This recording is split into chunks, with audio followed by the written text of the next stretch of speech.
directly from supposedly his mouth. It doesn't add any commentary. It doesn't give you any opinion. It just says, this is what Jesus said.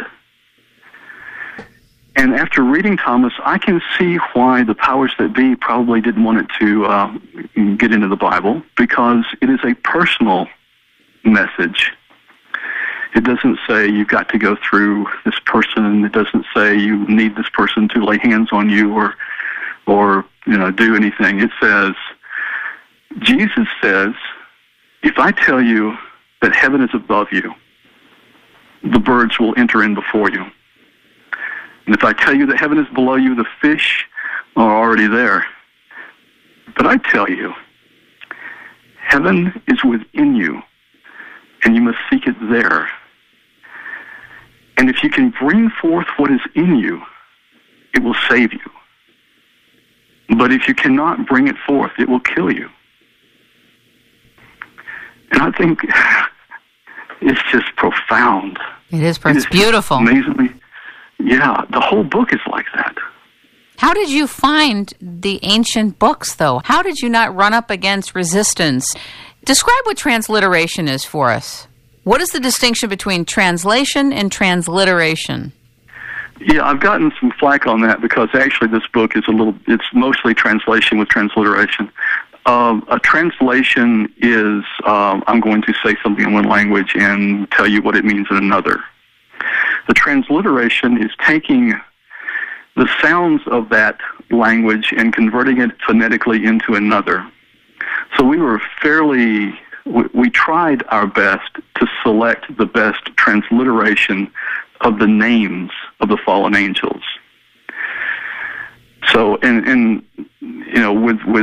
the limited phonetics that we have in English, it turned out okay. You can't get it right. It's a little bit like trying to speak an Oriental language. If you haven't been raised that way, you just really can't even hear or pronounce some of the subtleties. But we got as close as we could, knowing what we could know. So the transliteration comes about when you are talking about Azazel and that group of angels that actually led the whole uprising. The Gospels of Philip, Mary Magdalene, and Thomas. Can we see in that book what you're describing Thomas said? Will they be in there? Yes. Yeah, as a matter of fact, there are actually two translations in one of those books of Thomas, because we have translations that came out of two different languages, and I tried my best to render both as well as I could. So there's some slight differences, and I give you both of them. I give you both translations because, herein lies another problem, if I can digress just a little. We have books that appear at different times in different languages from the same source. And it's very difficult sometimes to know what is the original source. How close are we to the original source? And we can track these things by looking at different names, words within the language.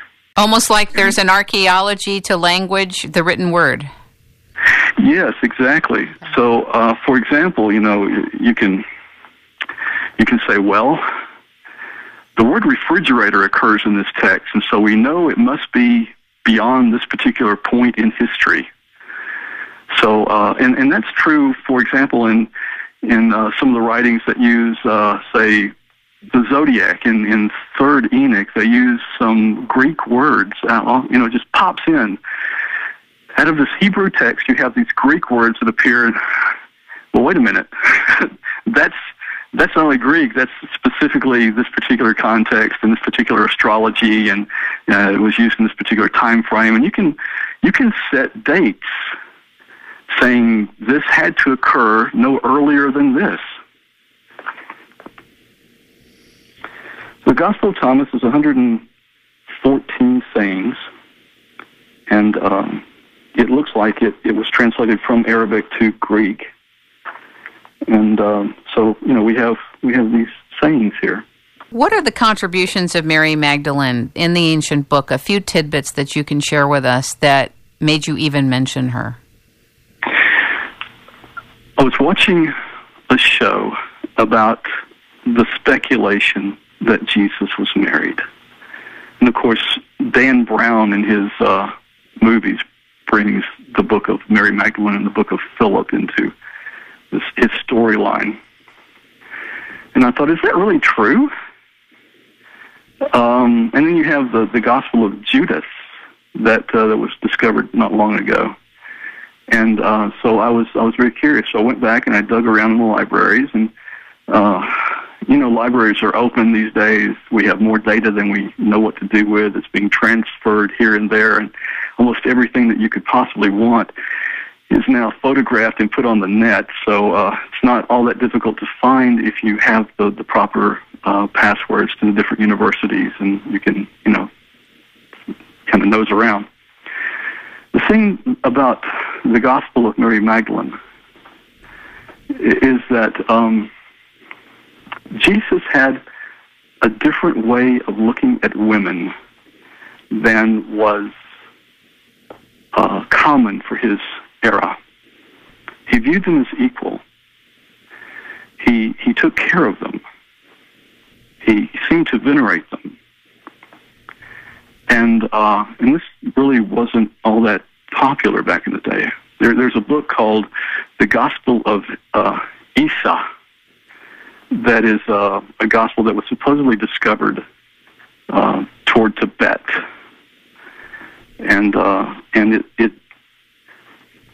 it says that it is a story of Jesus, that he came through that area teaching, and he got himself in trouble because he ignored the class system, and he thought that the Word of God should be preached, all the holy books should be preached to everyone because we're all equal. And that goes back to what the Gospel of Mary Magdalene is talking about. So, in a nutshell, he says that this Gospel declares that he loved Mary in a very special way. It alludes to the fact, if you want to interpret it that way, that they've been closer than just, follower and master, and that he gave her a secret that he didn't give to the other apostles, and that they were rather ticked about it. Now, remember that Mary Magdalene is not a prostitute. That story doesn't even make any sense when you read the Gospels or the Scriptures, because her name occurs, and then a few lines later we have this story about this prostitute, but they're not the same woman. It's two different stories. That storyline was brought together by a pope, and it gained momentum to prove his point because, we take poetic license when we're preaching.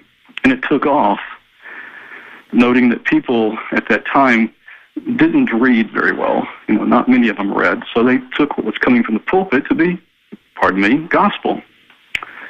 And so the story got proliferated, spread, propagated from there, but it really wasn't ever true. So we're still fighting that today.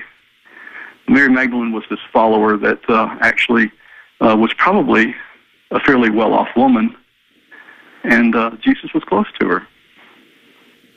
What are the Gnostic Gospels? And give us a context for what it is. What does it mean, the Gnostic Gospels? The word Gnostic comes from gnosis, which means to know or to have knowledge of.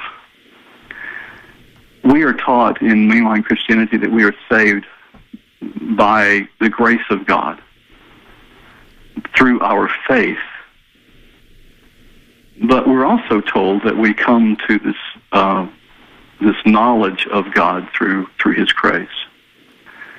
The Gnostics, in the pure context, believed that there was a transmission of knowledge to the believer that saved him. It wasn't grace per se that saved him. It was the knowledge that was carried on by that grace that was saved. Now that is a bottom line, very simple point of view of Gnosticism as a whole. However, there were as many denominations of Gnostics as there are denominations of Christians today, and they varied very, very widely. And a lot of them took on the cosmology and the belief system